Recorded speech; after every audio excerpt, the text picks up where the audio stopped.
Assalamualaikum warahmatullahi wabarakatuh. Raditu billahi robba wa bil islam dina wa bi muhammadin nabiyya wa rasulah. Rabbi israh li sadri wa yassir li amri wa uqdatam min lisani yafqahu qawli, amma ba'du.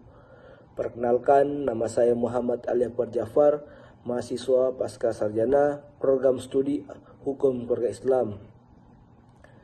Dalam kesempatan kali ini, saya akan mencoba mempresentasikan tugas saya mengenai Al-Qawaid Al-Fiqhiyah. Definisi daripada kaidah-kaidah fikih Al-Qawaid Al-Fiqhiyah. Kaidah-kaidah fikih adalah prinsip-prinsip umum yang menjadi dasar pengambilan hukum dalam Islam. Prinsip-prinsip ini juga disarikan daripada Al-Quran, As-Sunnah, dan ijtihad para ulama. Kaidah-kaidah fikih juga dikenal dengan istilah usul fikih, dasar-dasar fikih, atau qawaid kuliah atau prinsip-prinsip umum. Tujuan daripada kaidah-kaidah fikih terbagi antara lain, yakni yang pertama, memudahkan proses pengambilan hukum dengan menyediakan prinsip-prinsip umum yang dapat diterapkan pada berbagai kasus.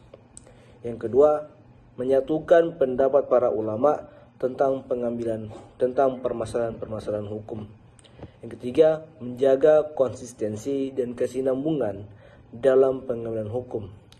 Keempat, membantu memahami tujuan dan hikmah di balik hukum Islam.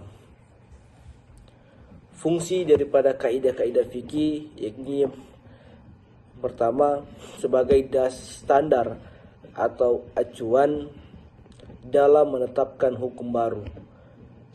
Kedua, sebagai dasar untuk menafsirkan dan memahami teks-teks hukum. Yang ketiga, sebagai alat untuk menyelesaikan perbedaan pendapat di antara para ulama. Yang keempat, sebagai pedoman dalam menyusun sistem hukum Islam yang komprehensif. Selanjutnya, saya akan membahas terkait perbedaan antara Al-Qawaid Al-Fiqhiyah dan Al-Qawaid Al-Usuliyah.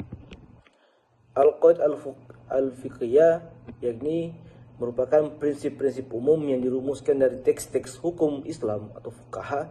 Yang kedua, digunakan untuk menafsirkan teks-teks hukum dan menyimpulkan hukum baru.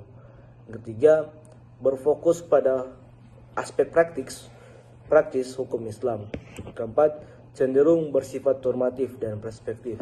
Sedangkan Al-Qawaid Al-Usuliyah yakni adalah yang pertama, prinsip umum yang dirumuskan dari metode dan dasar-dasar hukum Islam.